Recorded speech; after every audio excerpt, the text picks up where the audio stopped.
আপনারা শেখ হাসিনাকে নিয়ে আসার কথা, সেখানে শেখ হাসিনা নিজে আসতে চায়, আমরা নিয়ে আসতে পারতেছি না। সে ডেডলাইন দিয়ে দিয়েছে এই বছরের মধ্যে তিনি আসবেন, আর আমরা বলছি এই বছরের মধ্যে এই সরকারকে তার ফাঁসি কার্যকর করতে হবে। এই শহীদ পরিবার আগামী বার্ষিকী উদযাপন যেন শেখ হাসিনার ফাঁসির মধ্য দিয়ে করতে পারে। শুধু শেখ হাসিনা না, দুর্ভাগ্য এখন মডিফাই আওয়ামী লীগ তৈরি করা হচ্ছে।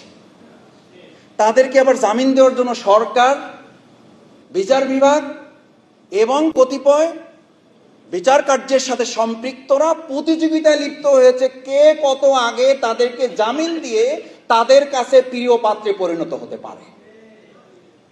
আসামি গ্রেপ্তার করায় নজর নাই, আসামিকে জামিন দিয়ে তাদের প্রিয় পাত্র হওয়ার জন্য এখন প্রতিযোগিতা শুরু হয়েছে। পরিষ্কার বার্তা দিতে চাই,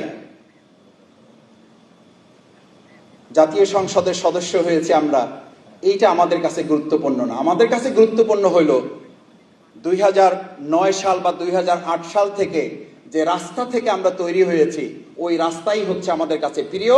যদি সংসদে সমন্বয় না হয়, যদি সংসদে এর সমস্যার সমাধানের রাস্তা না হয়, তাহলে ওই রাজপথ থেকেই আবার নতুন করে সমস্যার সমাধানের রাস্তা বের করা হবে।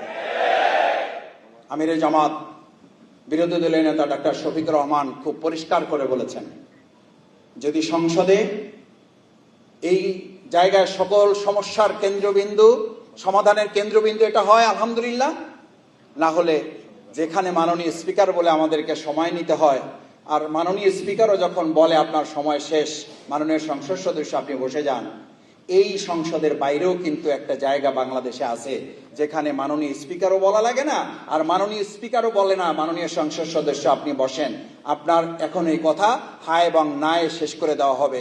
আমরা জনগণের কাছে হা এবং না নিয়ে যাব, জনগণের হায়ের ভোটে এই গণভোট বাস্তবায়ন হবে, বিচার হবে, সংস্কার হবে, মানবিক বাংলাদেশ বিনির্মাণ করে শহীদের রক্তের এবং তাকে চোখের পানির বদলা গ্রহণ করা হবে।